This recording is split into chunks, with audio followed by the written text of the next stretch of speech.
you at a level, I had to be taught first. Well, I was led to the book Overcomers by David Jeremiah. So if you ever want to know kind of where the background of this is kind of where I'm going. It's going to be off of this book. It's going to be a journey myself through the book. And so you guys are going to be the things that really stand out to me. I'm going to be doing. Because I was talking to a lady yesterday, and we was talking about the church, and we're talking about spiritual warfare. And she really said something that really struck me. She said, how does the church feel about that? What is the church's perceptions of spiritual warfare? What is going on? I said, I don't know. I said, I figured we're all at different levels going through spiritual warfare. And so we got into that conversation about spiritual warfare. But, it really struck me as you guys are going through spiritual warfare. Over the past few Sundays, we've laid down some groundwork. We're going to revisit them today. But you got to understand something. What we tend to label spiritual warfare, and I told her, I said, this Sunday's sermon is going to be basically titled, Spiritual Warfare, Are You Just Stupid? Think about it. We label things, I'm really under attack today. How many times have you ever heard a Christian talk about, I'm under attack today? Yeah. Well, we label it. Mama would say, Satan's after me today. Oh, devil's after me today. Well, you realize what that power of that statement you just said, that if Satan is after you? Do you realize, AJ, he has excluded every person of importance in the world? Oh, yeah, you're the guy. Yeah. You're the man, dude. Yeah. And he's camped out at your house. But you realize when you say that was really a statement of pride, you don't really understand that or think that because, you don't really. But in reality, you're really saying that you're so important because Satan is what? He is not what? He's only one person. He's only one person. He's not omnipresent. Okay, so in other words, he's not everywhere. But the other side of it is that what we label as spiritual warfare, what we label as attacks or all these things, oftentimes is in reality us. Us. It's us. We have that sin nature in us because you got to understand there are these phrases. Remember, the root verse of all this is that we wrestle not with flesh and blood, but with what? Powers and principalities. Now, it tells you a little bit further. And demonic forces, what? In the heavenlies. So we've labeled 3 different types of people. So you have powers. What are powers? What are powers? What are authorities? Powers, no. Powers are authorities. All right, so, well, understand where because the thing is that you're thinking in a physical sense. Now we're talking in a spiritual sense. Who has authority? So this is going an entirely different direction from where I'm going today. That's okay. We're going to roll with it. So powers or authorities. The Bible talks about that. You remember what did Yeshua say when he was asked about death? He says sin has no what? Hold. But he also said that death has no authority over him. The authority is the power, because the sin, when you sin or have committed a sin, you have actually violated a principle. And then there is an authority that's over you. It's basically what you place higher than God. And it has an authority. It has a dominion. These are these spiritual things. These are these spiritual natures. And that's what we're wrestling with. In this book, David Jeremiah says, as a member of God's kingdom, we are called to conquer the barriers between who we are, and I added, and who we want to be, versus what God wants us to be. And I think that is very key right there. So authorities is this barrier. It's who we placed in authority. So as an example, AJ, if you don't care about your job, and you've placed something else in authority over your job, how does that reflect in your job? Poorly, doesn't it? Yes. So you have to place something higher than you. And so the authorities is that when sin, or when you violate one of God's principles, or whatever you want to call it, sin now has an authority over your life. If we look at this spiritual warfare, there's a circle. Fear, anxiety, fatigue, temptation, lies, revenge, stress, despair. These are all symptoms of spiritual warfare. These are all things that you're going through. And what it is, and I'll go back to this in a minute, but basically these authorities are, these powers, these authorities are things that we've placed ourselves in servitude to. Okay, what has authority over you? So it talks about that man can't serve God and mammon. These are authorities. What do you place in authority? So principalities, what do you think that means? Spiritual dominions and spiritual realms. Think about it. When the angel said that, he told Daniel, he says, I heard your prayer the first time. But Daniel kept praying. He says 3 times that day Daniel prayed. That's from Salvador, in case y'all want to know. But this prayer, when the angel finally, he says, I heard you the first time, but I was doing what? I was doing battle with this Prince of Persia. So in other words, he was doing there's a spiritual battle. Think about it. When the angels came down to claim Moses' body, what did it say?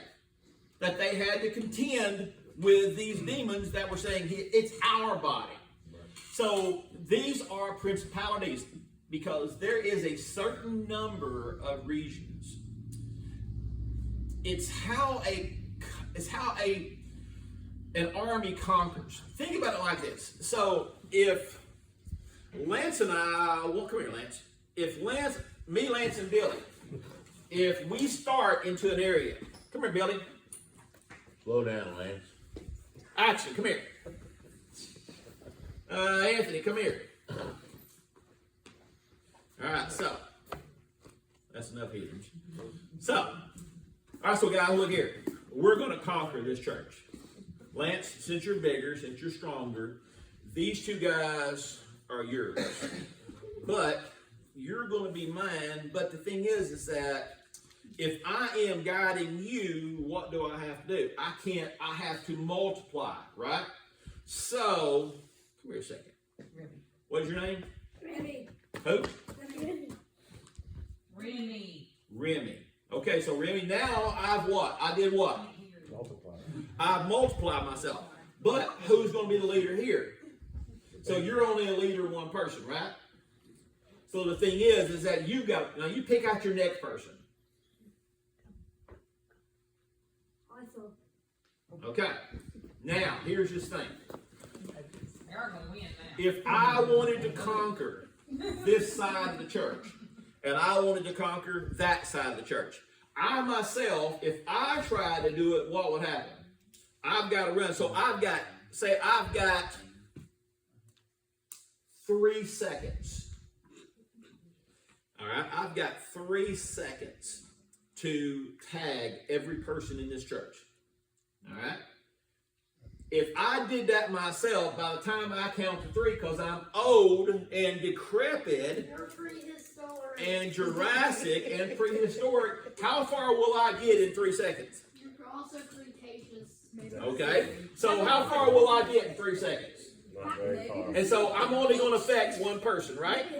At best. So ask yourself this question, guys. Now look, if I wanted to tag every person in this church in 3 seconds, how would I do it?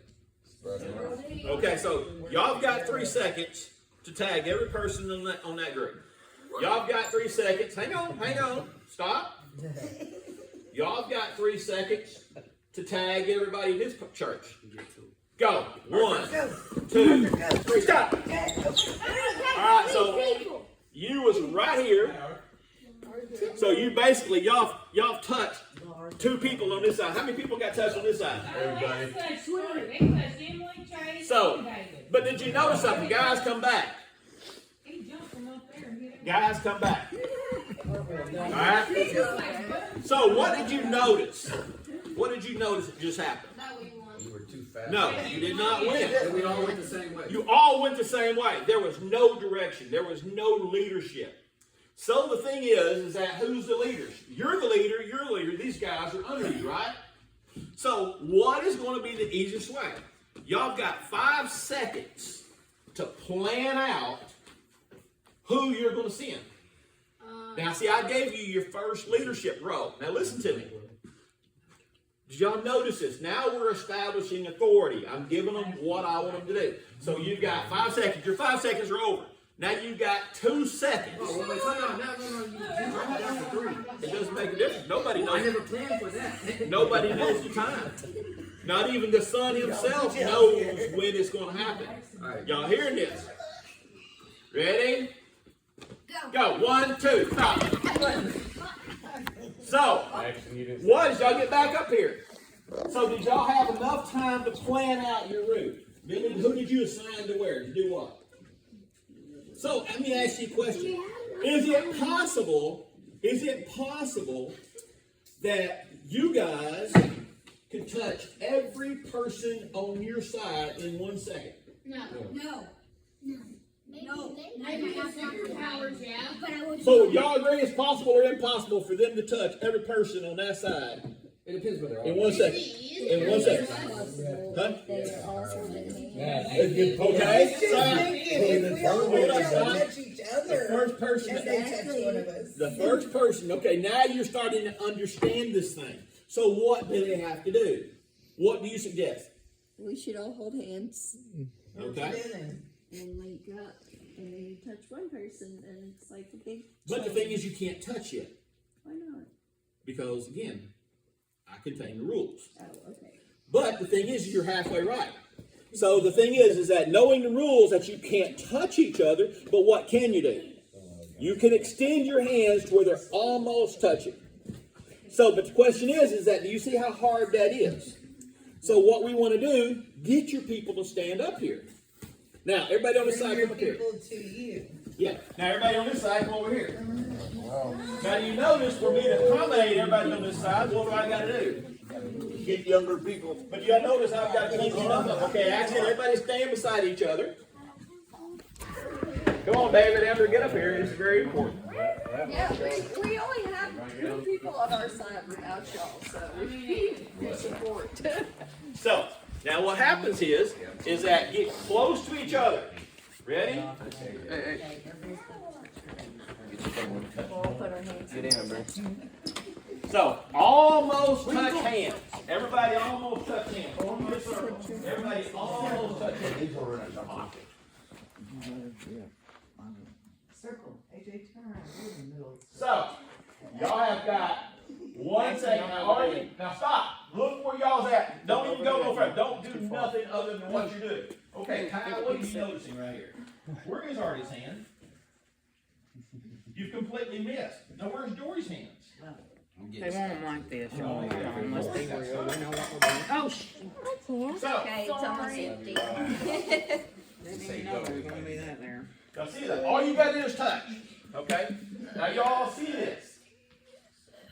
You've got 1 second to touch. David, put your hands ready. Get everybody up. Get your hands. Go. Why did you put our hands? Okay, what just happened? What happened, Anthony? He was ready to go touch folks. He was ready to go touch folks. Get back in circle one last time. We're just touching hands. All you're doing is touching hands. Ready? Ready? Come here, Arthur. You gotta hold hands. Just hold my hand. When you're ready. I'm gonna count to 3, then I'm gonna say go. 1, 2, 3, go. So, it was everybody